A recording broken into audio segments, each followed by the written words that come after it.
오늘 제가 준비한 소식 지금부터 하나씩 풀어가 보겠습니다.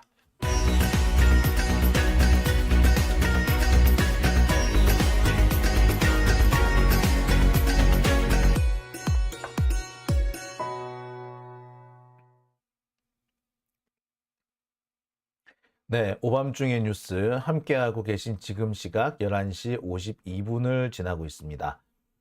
자, 오늘 제가 준비한 첫 번째 주제부터 시작을 해보겠습니다. 제가 준비한 첫 번째 주제는요, 김용 부원장 재판과 관련된 얘기입니다. 오늘 김용 부원장 1심 선고가 있었습니다. 징역 5년의 실형이 선고가 됐습니다.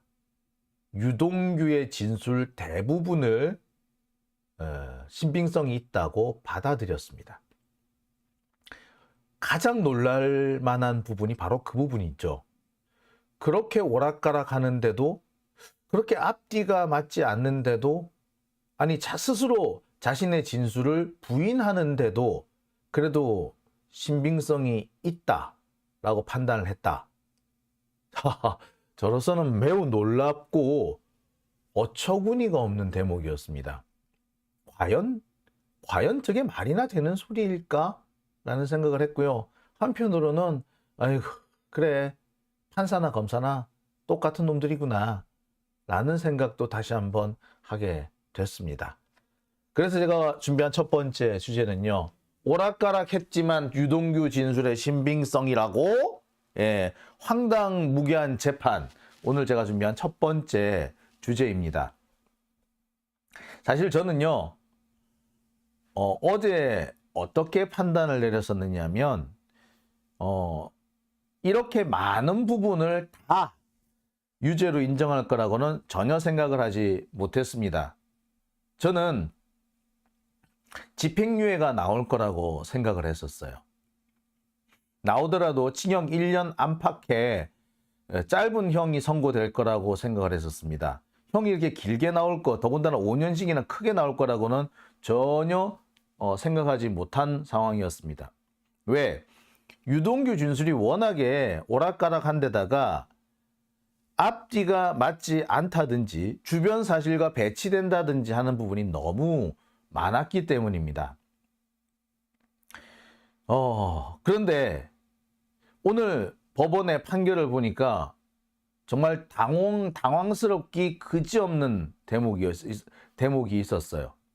자, 분명히 주변의 객관적인 사실과 충돌하는데도 그럼에도 불구하고 신빙성이 있다라고 판단한 대목인데, 야, 이게 과연 이게 올바른 판단인지 좀 지켜보고 따져보지 않을 수가 없었습니다. 저는 일부 부분만 인정이 돼서 그 부분에 대해서만 유죄 판결이 나고 전체적으로 집행유예가 날 가능성이 높다라고 봤는데, 거의 공소사실 대부분을 인정할 거라고는 꿈에도 생각을 못했습니다. 근데 공소사실 대부분을 인정을 했더군요.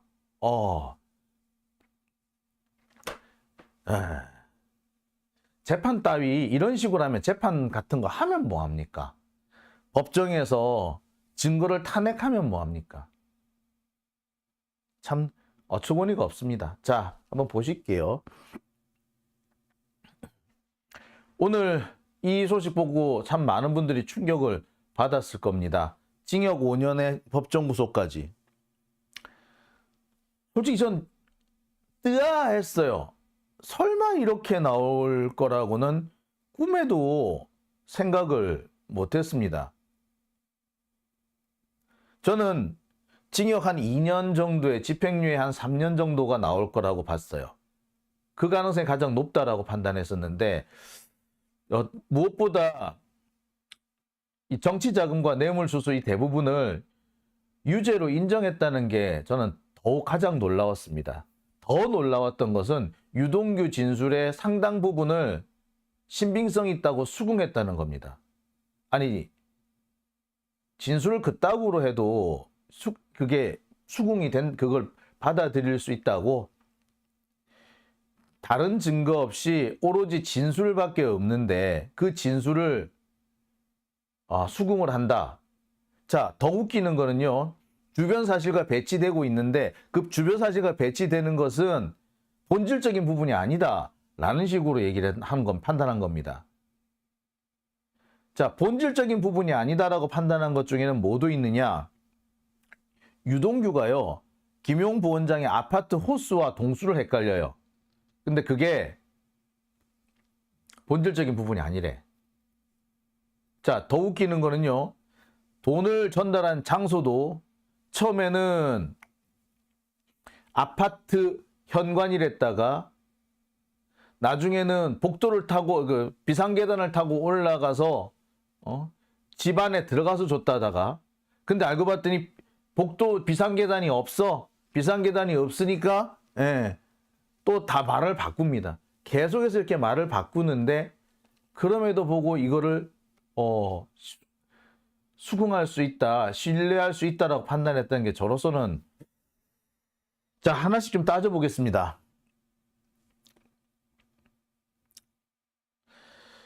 자, 검찰은 김용 부원장을 정치자금과 뇌물과 정치자금, 그 다음에 대선 경선자금 등의 혐의로 기소를 했습니다. 뇌물과 정치자금 액수는 총 1억 9천만 원인데 이것은 주로 2013년과 14년에 받은 겁니다. 처음에는 정치자금이라고 그랬다가 나중에는 뇌물이 된 것도 있고요. 2013년, 2014년 떡값이라고 받은 것이 있다라는 그런 부분도 있습니다. 자, 일부 부분은 처음에는 정치자금으로 기소했다가 뇌물로 바꾸기도 합니다. 왜? 이걸 정치자금으로 했을 경우에는 이미 그 공소시효가 도과한 부분이 있기 때문에 그걸 뇌물이라고 억지로 끼워 맞춘 것 같아요. 자, 그 다음에 경선자금. 2021년에 3월부터 8월 사이에 모두 3차례에 걸쳐서 유동규로부터 6억 원을 받았다는 그런 내용입니다. 여기에 바로 이 상자, 돈 상자도 포함이 돼 있죠. 자, 이 부분인데요. 제가 정말 제일 황당하게 생각하는 부분이 바로 이 대선 경선 자금 부분입니다. 자, 하나씩 좀 설명을 해드릴게요. 대선 경선 자금 부분 6억 원을 받았다라는 이 부분은 모두 3차례에 걸쳐서 2억, 3억, 1억 이런 식으로 돈이 전달됐다는 겁니다. 맨 처음 유동규가 자기 사무실, 유원홀딩스 사무실에서 이런 상자에다가 돈을 넣어서 쇼핑백에다가 넣어서 김용한테 줬다. 그래서 김용이 요걸 이렇게 끼고 가더라. 자, 이게 맨 처음에 날짜가 문제였어요. 자, 유동규의 진술이 매우 구체적이고 다양하고 구체적이고 자세합니다. 그런데 이 유동규의 진술은 매우 황당했죠. 맨 처음에 3월이랬다가 4월이랬다가 나중에 결국에 5월 달로 바뀌게 됩니다. 5월 2일인가 5월 며칠인 걸로 바뀌어요.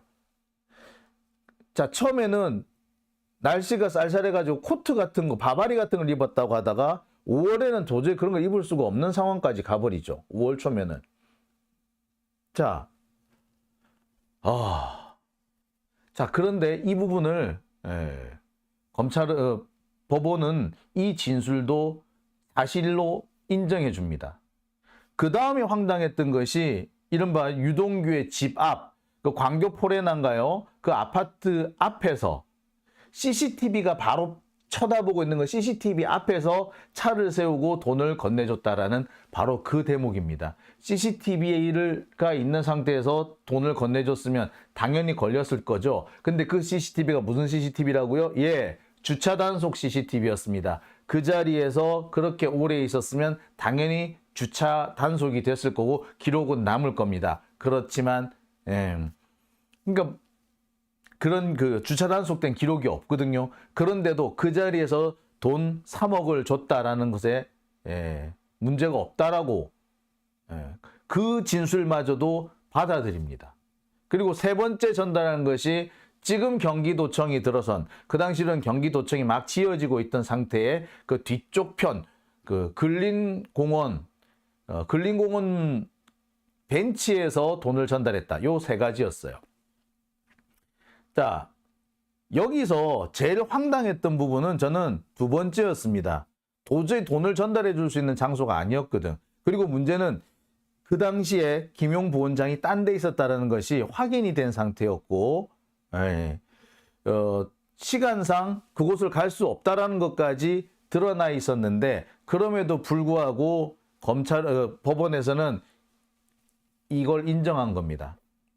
그리고 이 옆구리도 인정한 거고요. 이거는 이 사건 같은 경우는 원래 3월 1일 했다가 2021년 3월 1일 했다가 4월 1일 했다가 5월로 나중에 결국 바꿔지는 그런 과정을 거칩니다. 아니 3월 1일 했다가 4월 1일 했다가 5월 1일 했다 그러면 날짜를 끼워 맞추면 되는 거 아니야. 유동규와 김용 부원장이 사이가 나쁘지 않았고 가끔씩 한 번씩 만나기도 하는 거였는데, 자 3월 1일 했다 4월 1일 했다 5월 1일 했다 그러면 석 달 사이에 어디 한 번 안 갔겠냐고. 한 번 정도는 만났을 거 아니야. 그런데 그러면 그 석 달 범위 중에 한 번 만났다고 해서 그걸 돈 준 근거라고 삼을 수 있다? 이 말이 안 되잖아요. 자, 그런데 이것까지 다 받아들입니다.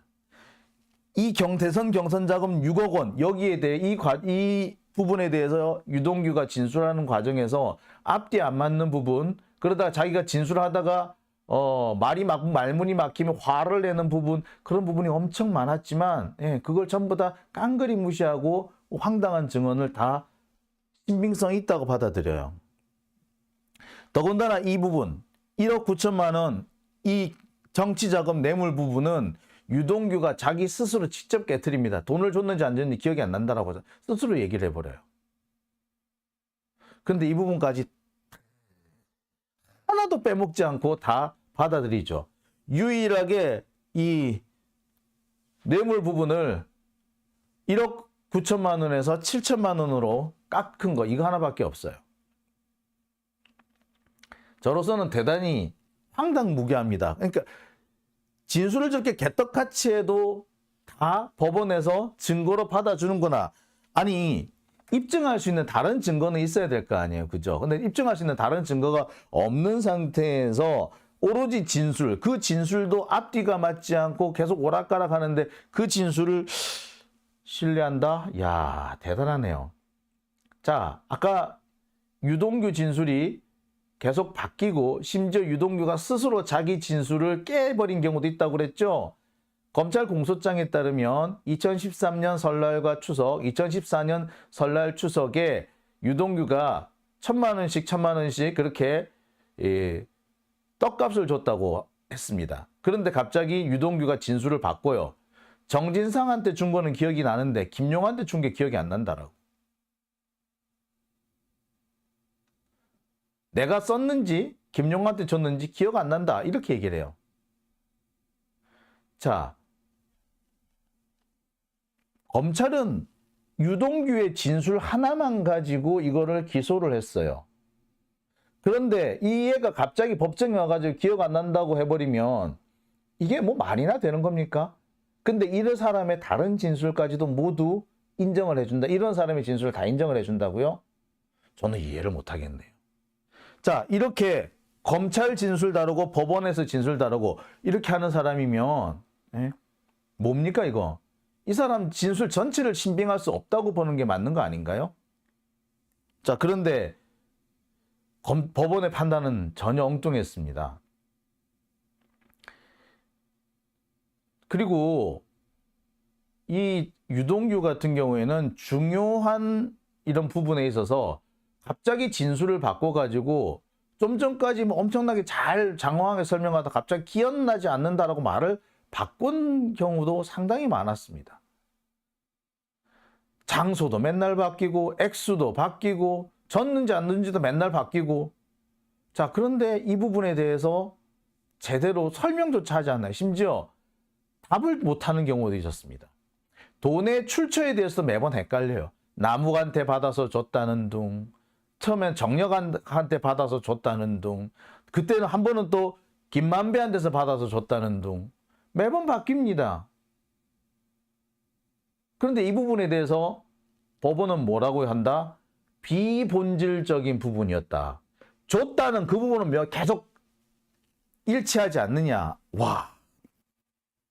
아무리 줬다는 말을 계속 일치한다고 하더라도 그 주변 사실들이나 주변 지술도 자꾸 흔들리고 계속 바뀌면은 줬다라는 말이 이게 일관된 그 말 자체가 신뢰할 수 없어야 정상 아닙니까?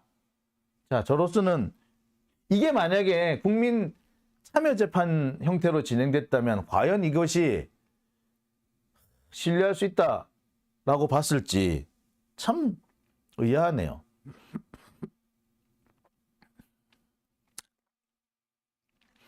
자, 원래부터 이 유동규 진술은 항상 이렇게 오락가락합니다.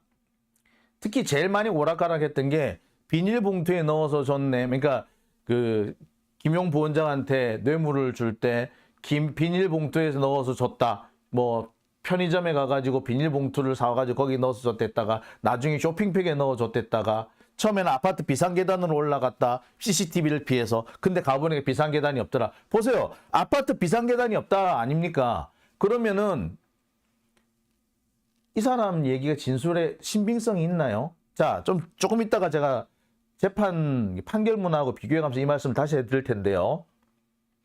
재판부는 그런 말을 합니다. 경험하지 않고는 알 수 없는 진술들을 했다고. 그래서 신빙할 수 있다. 믿을 수 있다. 그런데 아파트 비상계단으로 CCTV를 피해서 올라갔다라고 하는데 비상계단이 없는 아파트였다. 이거는 뭔데 그러면? 경험하지 않고 CCTV를 피해서 아파트 비상계단으로 올라갔다고 한 거 아니에요? 이걸 경험했나? 비상계단이 없는 집인데? 이거는 뭔데 그러면? 어떻게 이게 경험하지? 자, 이게 말이 안 되는 거 아닌가요? 예? 말이 됩니까?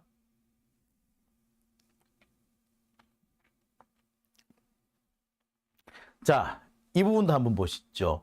유동규하고 유동규의 진술과 관련된 부분입니다. 김용한테 뇌물을 주려면 뇌물을 주는 이유가 있어야 될 거 아니야. 그죠? 그런데 김용한테 돈을 주면은 뇌물을 주면은 그래 유동규 너는 어떤 도움이 되냐? 라고 얘기를 하는데 이 부분에 대해서 유동규는 제대로 답을 못합니다. 김용이 이재명과 동급이기 때문에 어쩌고 저쩌고 얘기해요. 아니 그래서 이재명과 김용이 동급인데 그래서 니한테 어떤 혜택이 있는데 이 얘기를 해야 될 거 아니야. 그러니까 네가 돈을 준 이유가 뭔데 이 얘기를 전혀 못한다고요. 한마디로 말해서면은 뇌물에 동기가 없는 겁니다. 근데 이 부분을 다 받아들였어요. 이 부분을 다 유죄로 인정해버립니다. 자, 심지어 김용은 로비 대상이 아니었다라는 그런 진술까지 나왔는데 왜냐하면 김용은 당시 로비 대상으로 할 필요가 없었던 게 당시 대장동 이 사업을 방해하는 것은 당시 한나라당 쪽이었기 때문에 그쪽 사람들을 설득하려고 했었지 이 당시 민주당 쪽으로서 이 이재명 당시 성남시장의 정책과 보조를 같이 하던 김용을 물고 늘어질 이유가 없었다. 따라서 김용을 로비할 필요가 없었다. 라는 이런 얘기까지 나와요. 로비할 필요가 없으면 뇌물도 안 줬다는 얘기잖아. 근데 이 부분도 깡그리 무시돼 버립니다. 어처구니가 없죠. 뭐라고 재판부에서 판단을 하느냐. 이 내용이 더 웃겨요. 수시로 유동규의 진술이 번복이 됐는데 그래서 좀 의심스럽다. 특히 추가 조사를 받고 있었고 선처를 기대하면서 수사기관의 의도에 부합할 만한 진술을 할 동기가 있다. 그래서 추가 구속을 피하려고 하는 의도도 있었을 것 같다. 이렇게 얘기를 해요. 하지만 그렇다고 해서 모든 진술을 일관적으로 다 못 믿는다 라고 할 수는 없지 않겠느냐. 그래 좋아. 그랬으면은 어떤 부분은 믿을 수 있고 어떤 부분은 믿을 수 없고 이렇게 갈라야지. 그중에서 제일 믿을 수 없는 부분이 저는 이거였어요. 이게 처음에 3월 달이라 그랬다가 4월 달이라 그랬다가 결국 5월까지 왔단 말이야. 자, 두 번째 돈을 준 것도 처음에 7월이 했다가 8월이 했다가 결국에 9월까지 가기도 가요. 날짜가 계속 바뀐다고. 그런데 줬대. 이걸 다 인정을 한다는 게 진술을 인정한다는 게 말이 됩니까? 네? 자, 재판부는 이렇게 얘기합니다. 유동규 진술에 좀 의심스러운 부분이 있고 의심할 만한 그런 이유도 있어. 따라서 진술이 엉터리였을 수도 있다는 생각을 해. 하지만 모든 진술을 다 믿을 수 없다라고 배척할 것이 아니라 어떤 거는 배척하고 어떤 거는 배척 안 하고 이렇게 선별해야 한다라고 얘기합니다. 예, 선별해. 좋아. 그런데 진술 일자가 3, 4, 5 계속 바뀌는데 그걸 진술을 믿을 수 있다라고 본단 말이야. 예, CCTV가 없는 곳에 가서 돈 주려고 집 앞에 있는 그 버스 정류장으로 불렀다. 그래서 언론 주고 갔다. 근데 CCTV가 떡하니 있어. 차가 잘 안 다니는 곳이어서 거기로 불렀다. 차가 안 다니기든 엄청나게 차가 많이 다니던데. 자, 심지어 그 시간대에 김용 부원장이 다른 곳에 있었다라는 입증이 되는데도 모조리 인정이 안 된 거예요. 재판부의 설명이 앞뒤가 다른 거지. 재판부부터도 앞뒤가 다른 겁니다. 자, 기사 내용을 한번 찬찬히 읽어보겠습니다. 일부 부정확한 진술이 있지만 주요 부분이 일관되고 전달 당시 경험을 세밀하게 진술한다. 아니, 전달 당시 경험을 세밀하게 진술하는 놈이 3월 달에 줬다, 4월 달에 줬다, 결국에 5월에 줬다. 여러분, 3월하고 5월하고는요, 편차가 커요. 옷차림도 많이 달라요. 그죠? 3월하고 5월을 헷갈릴 수는 없어요. 3월과 4월이 헷갈릴 수는 있고 4월과 5월이 헷갈릴 수도 있지만 3월과 4월이 헷갈리긴 5월이 헷갈릴 수는 없는 겁니다. 더군다나 사파리 같은 걸 입었다, 뭐 바바리 코트 같은 걸 입었다라고 하다가 그냥 양복 같은 걸 입었다로 말이 진술이 바뀌기도 하고, 햇볕이 따가웠다라고 했다가 햇볕이 안 따가웠다라고 했다가 계속 말이 바뀐단 말이야. 당장 보면은 유동규는 3월에서 5월로 가고 뭐 해가 있다 없다 뭐 이런 얘기까지 막 해요. 그런데 정영아의 경우는 뭐라고 그러냐? 햇빛이 따가운 날이었대. 자, 이렇게 계속 말이 틀린단 말이야. 그랬으면 애시당초부터 5월이라고 하든가. 자, 근데 그런 부분을 하나도 안 맞아요. 안 맞는, 전달 당시 경험을 세밀하게 진술했다는 게 이런 수준의 진술입니까? 이게 이런 식의 진술이 세밀한 진술이에요? 전달 당시 경험을 세밀하게 진술한다고 할 수 있는 거예요? 말이 안 되잖아요. 자, 아파트 동수가 부정확한 것은 뭐 그럴 수도 있고 그거는 본질적인 부분이 아니다. 하지만 전후 과정이 구체적이고 매우 자연스럽다. 아니, 그래서 CCTV를 피해서 비상계단으로 올라갔다라고 했는데 가보니까 CCTV는 다 걸리게 돼 있고 비상계단은 아예 없었어. 이게 구체적이고 전후 과정이 구체적이고 자연스러운 겁니까? 야, 진짜 말 같은 소리를 해야 될 거 아니야. 자, 그 다음에 뭐 경험하지 않고는 알 수 없는 내용을 구체적으로 진술했다. 아니, 그래서 까만 봉투인지 흰 봉투인지를 구분을 못해요? 그래서 CCTV가 있는지 없는지를 구분 못해요?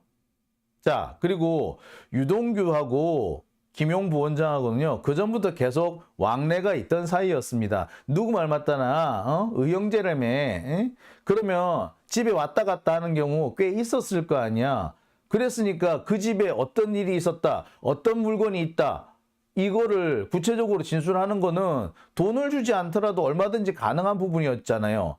근데 경험하지 않고는 알 수 없는 내용이다? 말 같은 소리를 해야 될 거 아니야. 그리고 뭐 돈 가지고 가가지고 식탁 위에 돈을 우르르 쏟았다? 참. 아이고, 씨. 어느 미친놈이 정치 자금 가져가면서 돈을 우르르 쏟는다대. 자, 전혀 말이 안 맞죠. 자, 그런데 이런 진술들이 구체적이며 자연스럽고 세밀합니까? 아니잖아요. 그렇게 구체적이지도 않고 구체적으로 들어가면은, 그리고 세밀하게 들어가면은 진실과 주변에 객관적인 사실과 배치되지 않습니까? 그런데 이거를 뭐 배치된 난 정말 이런 판단이 나왔다는 게 저로서는 참 기가 찹니다. 조병구 부장판사 참 저는 뭐 여러 가지 고민을 했어요. 그러니까 여러분 보시다시피 이 판결문의 내용하고 실제 재판 과정하고 상당히 차이가 있죠. 유동규의 진술하고도 차이가 있고 심지어 판결문 내부에서도 앞뒤가 다릅니다. 수긍할 수도 없고 이해할 수도 없는 그런 판결이죠. 자, 저는 그래서 그렇게 생각을 했습니다.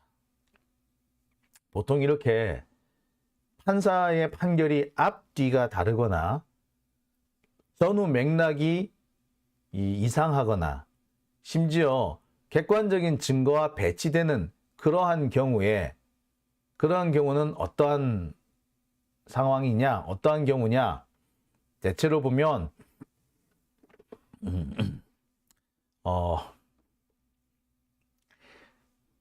판사가 피고인에게 유리한 판결을 해주고 싶은데 그렇게 하기 어려운 재판 외적인 상황에 직면한 경우입니다. 그런 경우에 항소심 가서 잘 싸워보라는 취지로 이렇게 판결문을 엉터리로 쓰는 경우가 있습니다. 많은 경우가 그래요.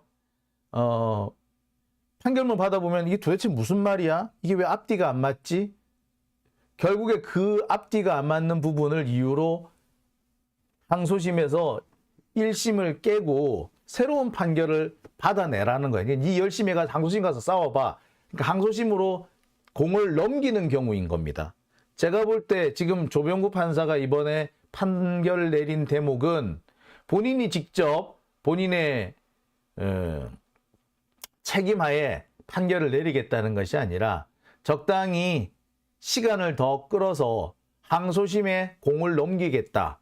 그리고 항소심에서 이 재판, 1심 재판을 깰 수 있는 끈덕지를 만들어 두겠다. 뭐 이런 정도인 거예요. 그러니까 저는 이런 경우 종종 있습니다.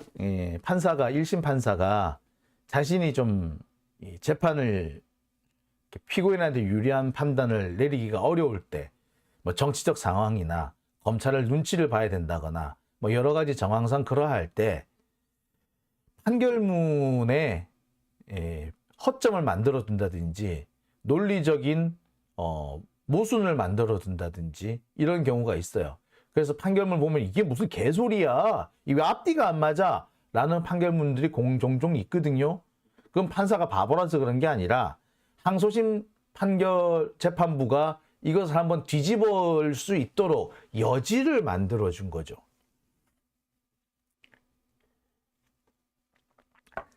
그래서 판단을, 그러니까 이번 같은 경우에는 검찰한테 뒤통수를 때릴 수 있는 검찰한테 정치적 타격을 줄 수 있는 판결을 뒤로 미룬 거예요. 항소심 재판부로. 항소심 재판부에 뭐 짐을 떠넘겼다고 할 수 있는 겁니다. 종종 이런 일들이 있습니다. 아까도 말씀드렸습니다만. 근데 저는 조병구 판사가 이럴 거라고 생각을 못했죠. 뭐 여러 가지로 당황스럽습니다. 그러니까 사람에 대해서 쉽게 믿어서는 안 되겠구나. 내 경험이 전부가 아닐 수 있겠구나 라는 생각 다시 한번 하게 됐습니다. 좀 씁쓸했어요. 그래서 자, 대박 김님, 저건 판결이 아니라 개판이라고요. 미랄님, 근데 5년이나 법정 구속을 시킬 수가 있나요? 그거는 뭐 사실 딱 하나예요. 그 판단 이 같은 김용 부원장 건 같은 경우에는요, 이걸 무죄로 하거나 아니면 유죄로 만들 경우에는 중형이 나올 수밖에 없어요. 3년 이상 중형이 나올 수밖에 없게끔 되는 그런 구조가 돼 있어요. 구조 자체가. 그렇기 때문에 그렇게 되는 거고, 그리고 지금 상황으로서는 법정 구속이 나올 수밖에 없는 상황이었어요. 예. 그러니까 아예 무죄나 집행유예가 나오기를 바라거나, 그게 아니면 유죄가 나온다면 그냥 법정 구속이 될 수밖에 없는 그런 상황이었다고 보시면 됩니다. 저로서는 되게 당황스러웠어요. 특히 조병구 판사가 이 김용 부원장 재판을 그 정진상 실장 재판과 따로 떼서 할 때는 정진상 실장 재판에 뭔가 다른 판단을 내리려고 하는구나 라고 제가 생각을 했었는데, 아마 그 사이에 검찰로부터 상당한 압력이 들어가지 않았는가, 쉽지 않은 상황이 있었구나 라는 추측을 해볼 뿐입니다. 네, 여러모로 아쉽고 안타깝고 한편으로 좀 실망스럽네요. 시골맘님께서는 어처구니 없는 판결이라고 하셨고요. 이대영님께서는 판사와 검사는 자웅동체라고 하셨습니다. 참 뭐라고 말하기 참 힘드네요.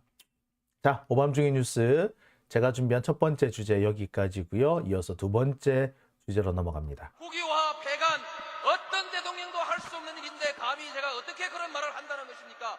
이치에 닿지 않는 말을 가지고 사람을 이렇게 모략해서는 안 됩니다.